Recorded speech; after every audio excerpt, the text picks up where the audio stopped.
Hello everyone, and welcome to an emergency episode of Chaotic Web. There hasn't been a story that has truly shocked me in years, honestly, just of the nature of the stories that we cover, but this one's different. When you think of a Disney pop star, chances are someone mega famous pops into your head. Whether it be Allie and AJ, the Cheetah Girls, Hilary Duff, Vanessa Hudgens, Ashley Tisdale, or even the queen of Disney herself, Miley Cyrus. But one pop star and primarily actress would go missing from the public eye, be replaced in a huge movie, and never be heard from again. Well, until the 2020s. All because of a major falling out with the queen bee at the time, Hilary Duff. This is the tragic story of just how pop singer and Disney actress Lalaine's career would be sabotaged by Hilary Duff, and just how one blowout argument when you're just a tween can affect the rest of your adult career and send you on a trajectory of substance abuse and incarceration. Now, I'm gonna get to this quick, but hello everyone, my name's Jake. I recently stumbled across a book that explains everything to do with Lalaine, and it absolutely shook me to my core, and I just have to let y'all hear it. At first, I was thinking, oh, this is a crew member or writer's explanation of what happened with Lalaine, which is still an interesting POV, but the audiobook is narrated by Lalaine herself. So stay tuned, because we're definitely gonna be diving deep into that audiobook clip. It's 6 minutes long, and it is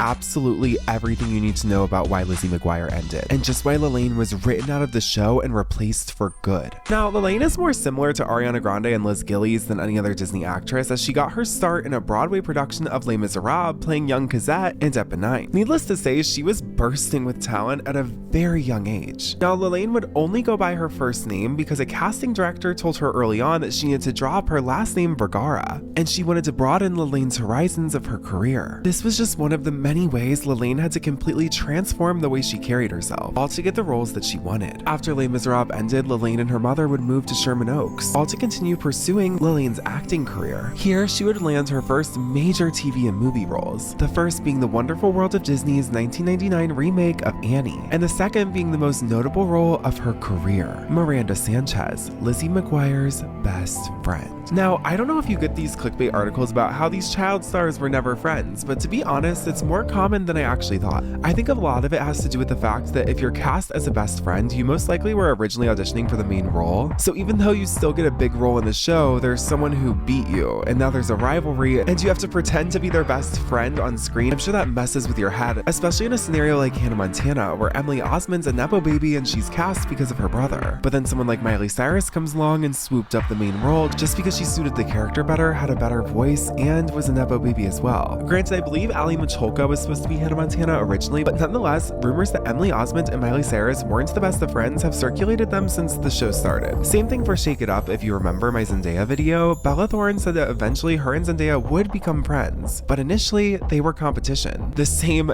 definitely goes for the set of Lizzie Mcguire. Even though it was the first Disney show like this of its kind with a female lead, it shows that this type of rivalry is sort of just built into the infrastructure of a show. And Lalaine and Hilary would initially debut as best friends on and off screen, blowing up together side by side, breaking records on Lizzie Mcguire.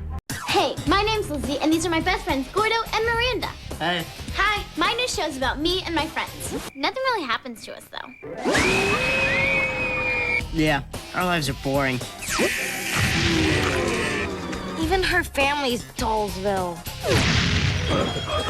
Well, maybe there are a few things in my life that are a teeny bit unusual. Lizzie Mcguire, get inside our head. Fridays at 6, 5 Central, part of Zoo Weekend. The best thing about being friends with Lizzie, well, there's so many things. Well, first, we both wear the same size, so we can borrow each other's clothes, twice the wardrobe. Second, it's always great to have a shopping buddy. You know, someone who will tell you whether you look like a dork in an outfit. And third, Miranda, let's go. We'll get to the third one later. We have to go shopping. Ashley Spencer wrote in her book Disney High that the two young actors became close in real life, all because they lived close together. Now, this is where the audiobook comes in, where Lalaine reads the story of her and Hilary's falling out. As Lizzie Mcguire became the network's biggest hit, Hilary and Lalaine became good friends while playing BFFs on the show. They were always rehearsing and shooting their scenes together at work. And off-set, they lived near each other and shared milestones, like shaving their legs together for the first time. But as the show was shooting the final few episodes of its run, the unthinkable happened. They had a falling out beyond repair. The two girls were literally best friends for 3/4 of the series, maybe more, showrunner Stan Rogo said. Then they had a blow-up that never got healed. Is it not kind of chilling to hear Lalaine tell the story herself? I mean, my goodness. Now she gets into the details of what actually happened with Hilary Duff, explaining that it all stemmed from the episode where Lalaine sang Reflections from Mulan. Part of the tension was rooted in the season 1 episode, Random Acts of Miranda. Because the writers knew that Lalaine had a singing background and wanted to pursue it further, they wrote a storyline where Miranda bombs as the lead in the school play, but wows the crowd with her rendition of the Mulan power ballad, Reflection. A little Mariah Carey.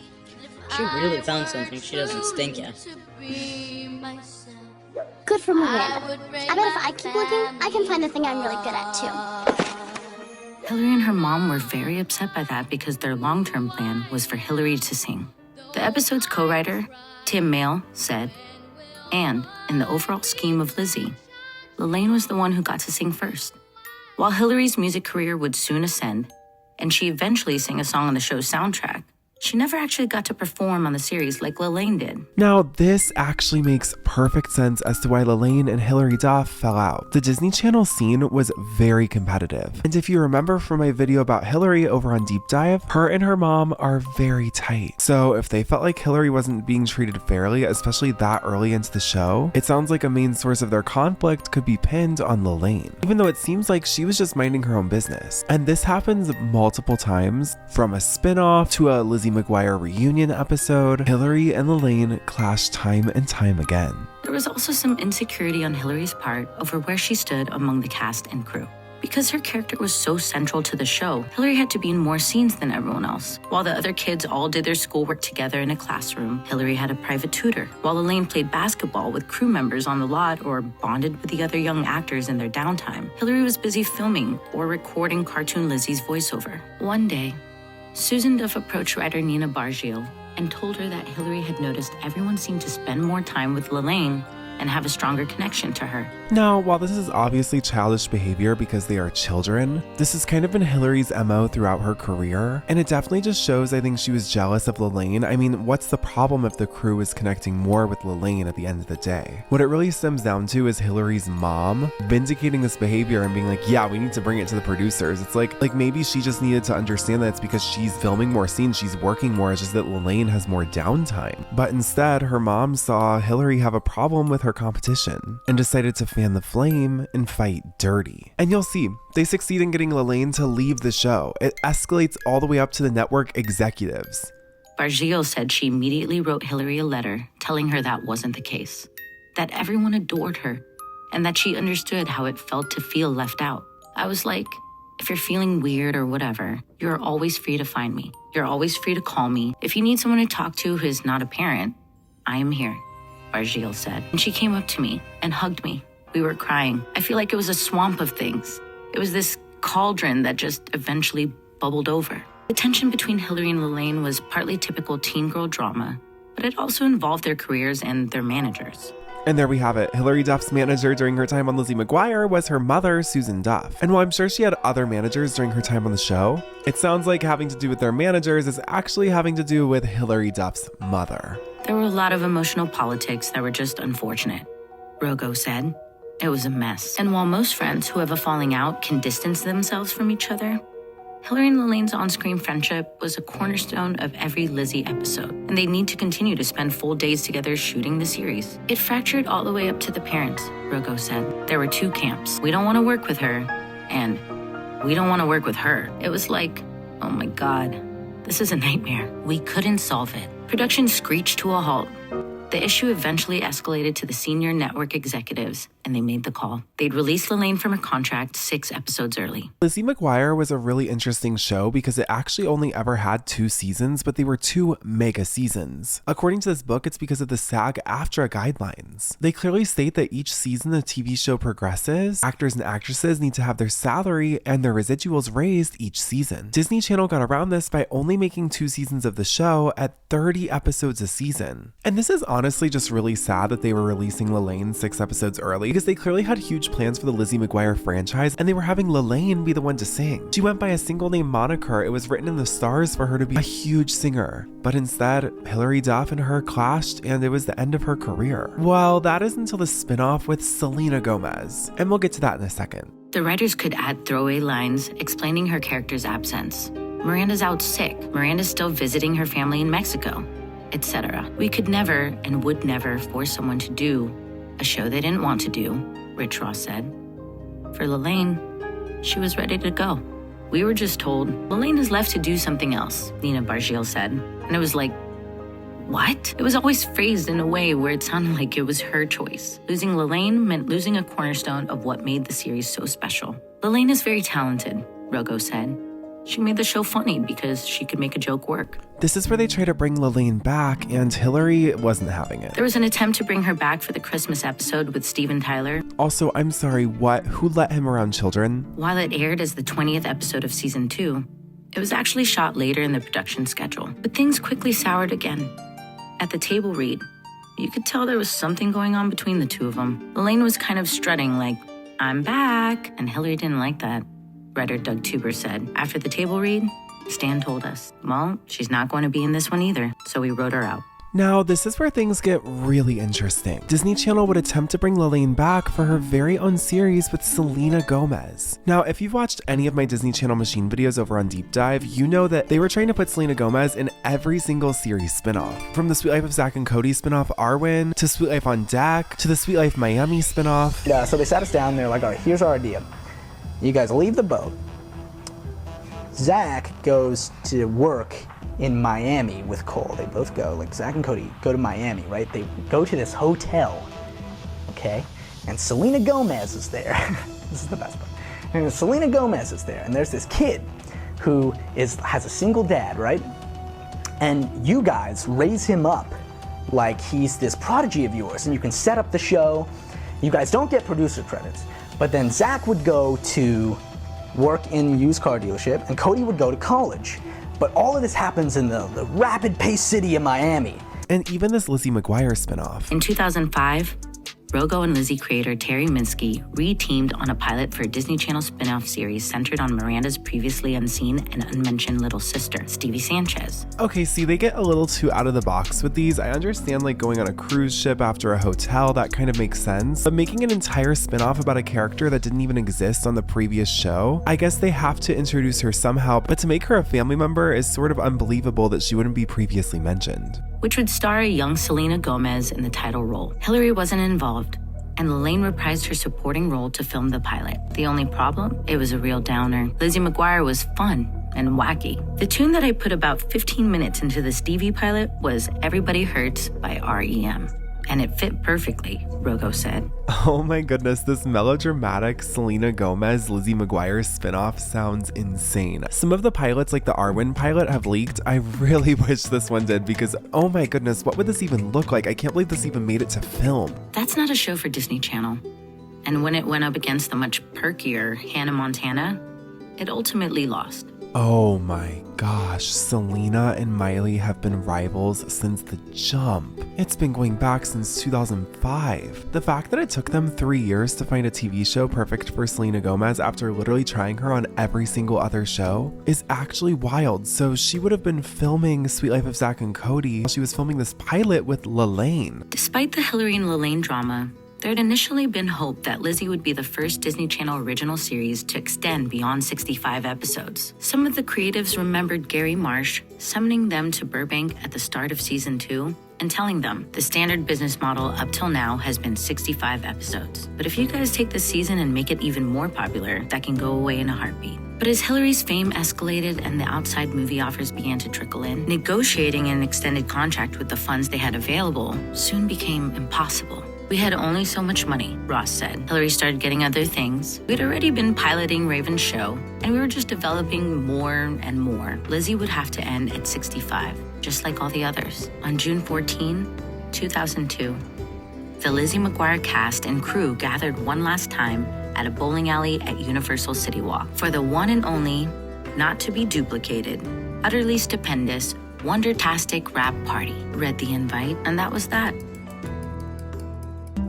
From the years 2003 to 2005, after Lizzie McGuire ended, Lalaine would wrap up her childhood career. To sweeten the deal of Lalaine leaving Disney Channel, they would hook her up with the movie You Wish, starring as Abby Ramirez. In 2003, Lalaine would also release her only album, Inside Story. She would go to Hawaii with Disney's Imagineers to promote the album, and Radio Disney would make sure kids heard the album around the world.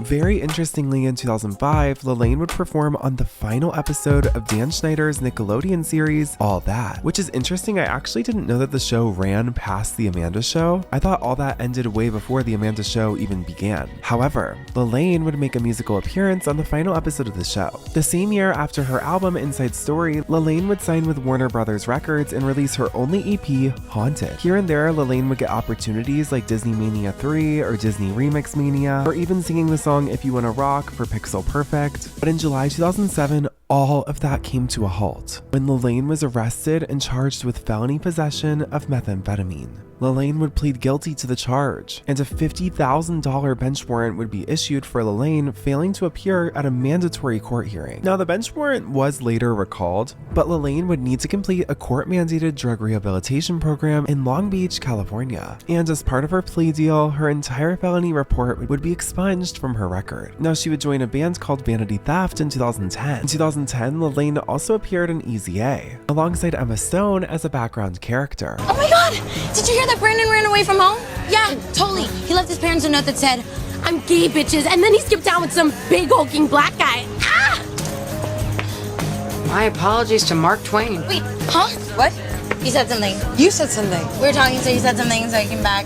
You're funny. Call me. Okay. Many thought this might be her gateway back into the acting world. However, besides a small role in the TV show Buffy the Vampire Slayer, Lalaine would pretty much leave acting altogether, except for a few minor roles in some Shane Dawson skits, but we don't talk about those. Since then, Lalaine has appeared publicly on Christy Carlson Romano's cooking show and read the audiobook for Disney High, which I strongly encourage you all to go check out the rest of that book. I'm gonna read it all, and I'll let you know if there's anything even more insane in that book. I mean, my goodness. As for the Lizzie McGuire cast, they would briefly reunite in 2015 after a chance encounter at a bowling alley. Lalaine spoke to the Huffington Post about the encounter, and it seems like Hillary and Lalaine had finally laid their feud to rest. Lalaine telling the Huffington Post, "We started bowling and I swore I thought I heard Hillary Duff. Like, her voice will never not be recognizable for me. I mean, come on, we were like family for how long? And then I looked and it totally was her. We finally happened to be in the same place after 14 years. It was random and a little bit of fate maybe, so I forced fate's hand a little bit and I immediately hit up Jake Thomas because he's like less than a mile away from the bowling alley. I've actually been very close with most of the people that were on the show. I was just on the phone with Adam Lamberg, for example, so I was just like, this is hilarious. So I hit Jake up and was like, yo, at Pins, Hillary's like 4 lanes down. And he was like, haha, oh my god, should I come there? So he came on over and we were like, let's make this even more hilarious and send her a drink. And we did. She waved to us and she had no idea who we were because we were pretty far from her and it was dark. But then Hillary walked over and immediately saw me. As Hillary was walking up, I'm just like, really girl, really? It hit her that it was me. She turned around and was cracking up, and it didn't even faze her that Jake was standing right next to me. I was like, are you kidding me? Do you not see this thing right by me? She was like double stumped. It was just fate. The interviewer commented saying it's the best Instagram post they've ever seen, and Lalaine said, oh, for sure. And Jake was just like, I get dibs on putting this up first. And I was like, I don't care about that dude. It's probably been a couple years less for him. Maybe it's been like 12 years for him since he's seen her, but for me, it's been 14 years. I was more on the fact that it was hilarious that all of us were here. Lalaine specifically honing in on that 14-year mark to the publication is so funny to me. Like, she is dog whistling like, I wasn't in the movie or the last 6 episodes. This is the last we would hear from the Lizzie McGuire cast altogether in the 2010s. Now, as we know, in the 2020s, the disastrous Lizzie McGuire reboot would never get to air, as Hillary Duff and the creators at Disney had clashing ideas of where to take Lizzie's story next. It's important to note that Lalaine was never officially cast in the Lizzie McGuire reboot. However, when Hillary hosted a Zoom reunion of all the cast and crew, Hillary and Lalaine would finally mend their friendship in front of the entire world.